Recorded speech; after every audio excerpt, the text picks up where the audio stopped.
se ha metido en un marrón muy gordo. ¿Qué coño es esto, Lucía? Ni Dios la ha visto. La chica está ahí.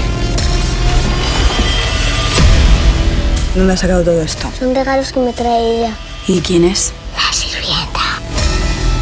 Todos acaban yéndose de aquí. No la escuches.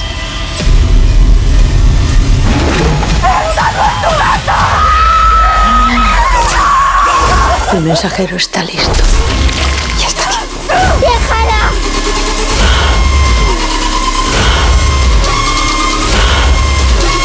¡El mundo no sería ni Dios! Madre mía, Lucía, la que has liado. Pero si solo tenías que bailar. Estoy bailando.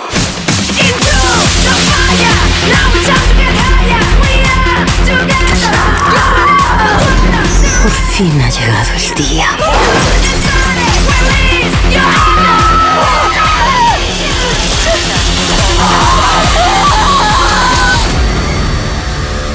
Vamos a bailar.